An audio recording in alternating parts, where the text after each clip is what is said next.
Welcome back to Power of the Mind, brought to you by Granite Mountain Behavioral Healthcare. I've got Madi back today.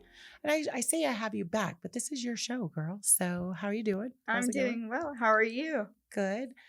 We've been talking a lot about, everything. This is kind of a 3 to 25 part series because it just keeps getting better and better. What are we talking about today? So we're going to expand a little bit more off of last week. So last week we discussed how core beliefs are intermingled between love addiction and love avoidance. So this week we're going to explore more how love avoidance and sex addiction tie together. Nice. That sounds good. It makes sense. It's like and we've talked about addiction and we've talked about things, and you don't really think as, sex addiction, but we talked a little like last week with why doesn't she just leave him or why doesn't he just leave her? And it's like they physically cannot. It's just it's an addiction 100%. So last week we talked a little bit with core beliefs and all of that good stuff. Do you want to talk a little bit about that or kind of recap a little bit, or we just want to jump right in?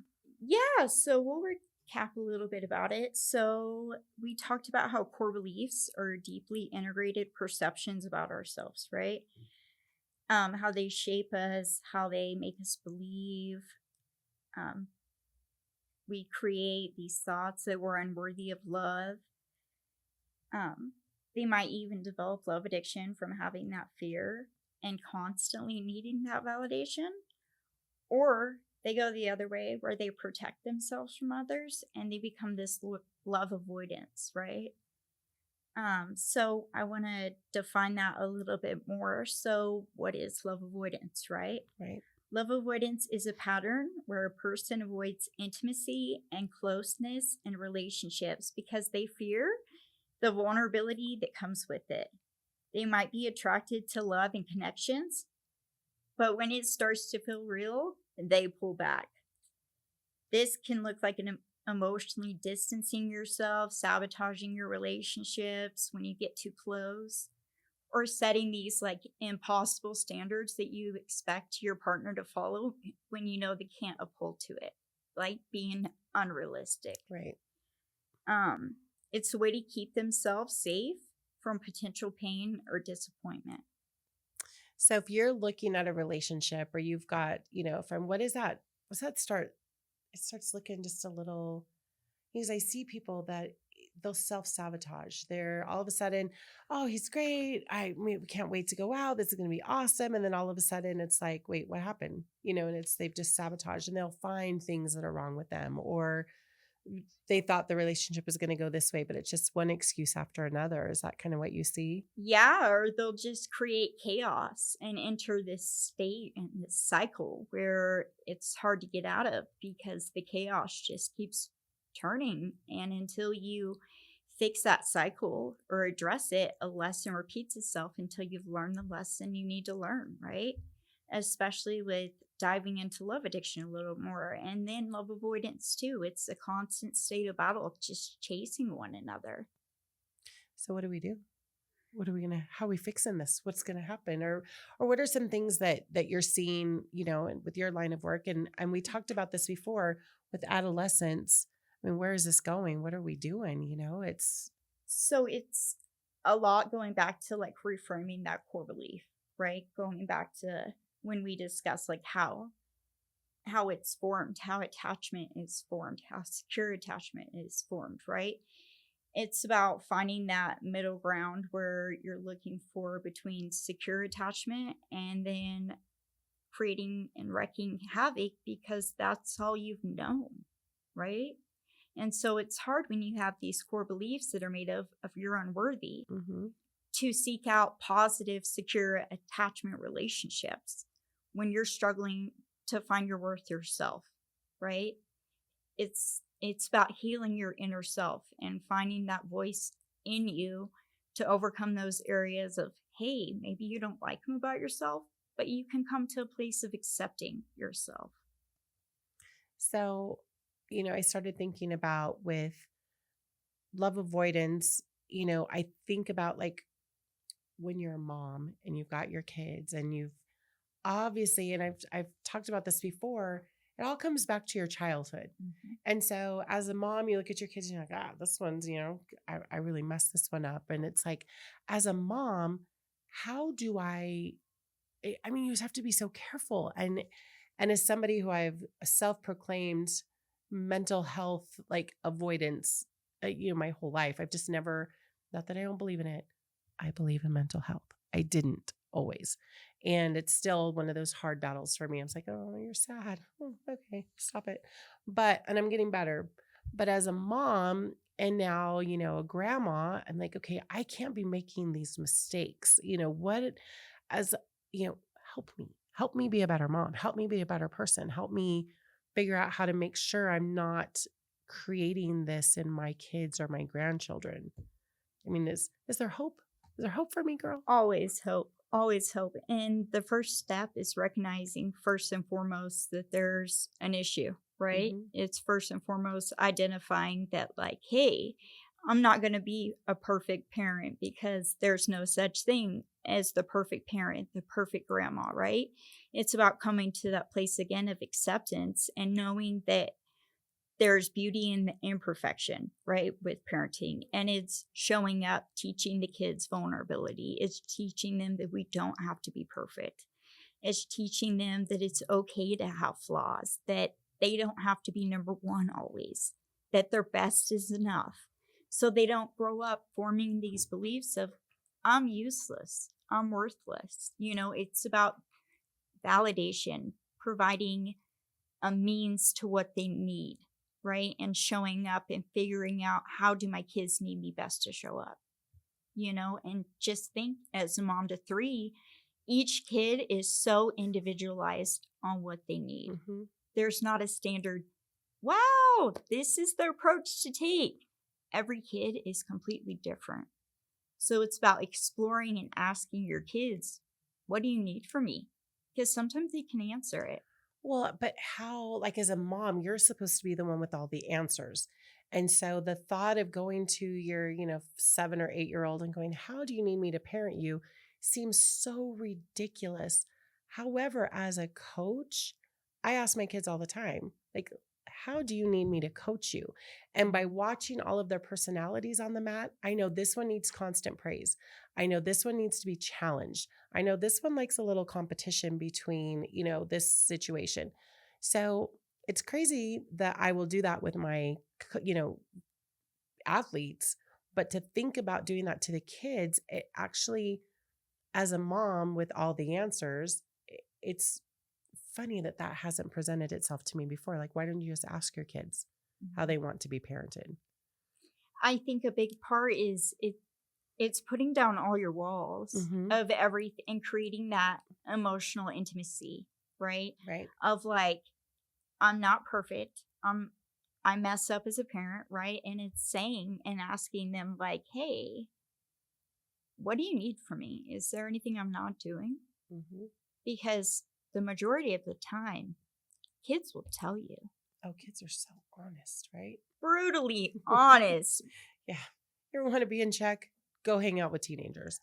But it's funny because I've shared with you, my grandson has come to live with me and my husband, and I'm guessing right now. I'm like, oh, should I knock on his door and tell him goodnight? Am I supposed to be? I mean, he's 14. I know he doesn't want me tucking him in, but does he?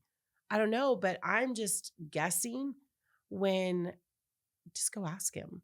Like, hey, I know that with your mom, this or whatever, but how do you want me to, and maybe we figure this out together, but tell me what you need. It sounds ridiculous, but I would never think to ask him, how do you want me to, do you like when I tell you goodnight and whatever? It just seems like all kids want that, right? But I don't know. So it's amazing that you're like curious about it too. That shows what kind of parent you are, because that shows that you want to be better. That's beauty. That's beautiful. Well, and we talked a little bit about, you come from a bad situation or you come from a good situation, and sometimes your parents make a mistake and you didn't even realize it. And, I was like, but what if you just come out totally normal like I did, and it's, as you were talking, because I didn't feel like I was love avoidant and I didn't feel like I was like excessively or addicted to love. However, the very first time I saw my husband, that's the guy I'm going to marry. And that was my mission in life. He's my partner forever. We're going to have children and we're going to be married for life. And I knew it the minute that I met him. And so as you're talking about this, I'm like, oh my gosh, was that like that flaw or that thing that I needed to work through, that I immediately like, that's my person and nothing's going to stop that.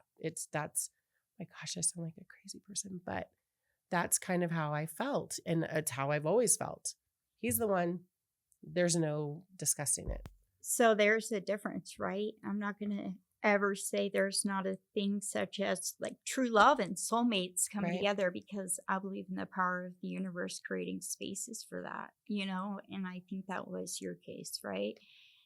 But I also believe at the same time, it's that you didn't have these red flags coming up Right. that were interfering with your relationship, telling you, hey, I need to get out of this. Hey, this isn't safe for me. Or, hey, I'm obsessed with him. He can't have a life of his own. He Right. needs to constantly be thinking about me.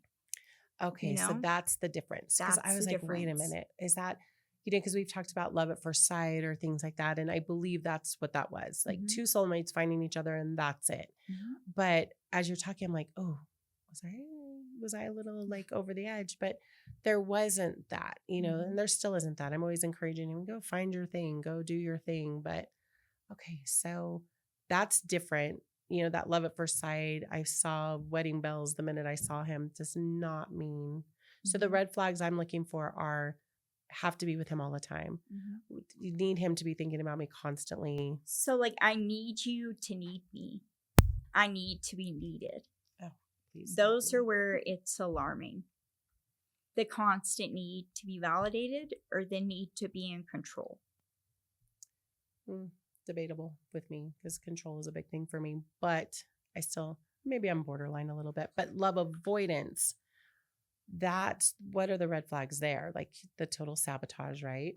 Absolutely. And, love avoidant will get to a place where they're like, all right, come here, come here, come here, come closer to me. And then it gets to a point where it's almost like they can ghost you sometimes, or where they can enter into another form of addiction that can intermingle into it. And that's the sex addiction component of it, right? And what is sex addiction and what is it driven by, right?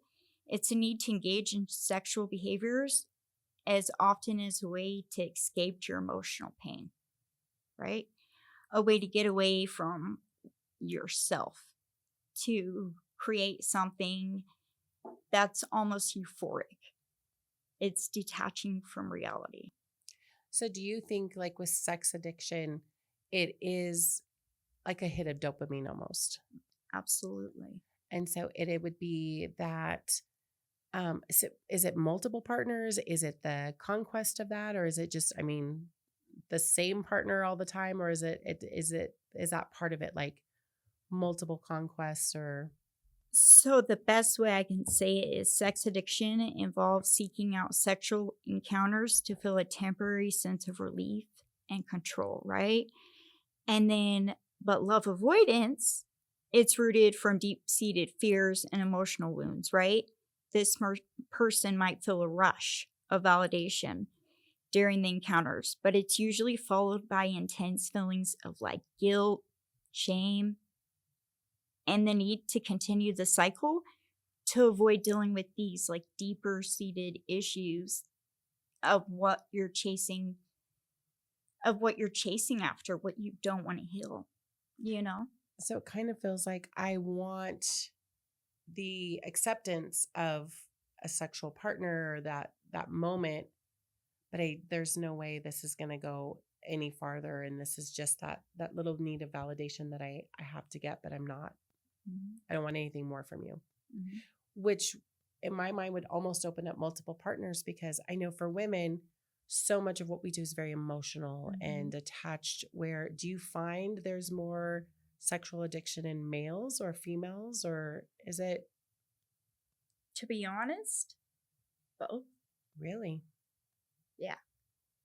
Wow. Because women, oh, I want, flowers and roses and soft music and candles and So it doesn't sexually discriminate on who sex avoidance or sexual addiction or avoidance or love addiction. It doesn't discriminate, right? I see it go both ways, male and female, and I constantly see that what it is they're chasing after that need to either hide from something, run from something, or the need to have that constant validation, right? Um, but it's an escape either way. mm-hmm.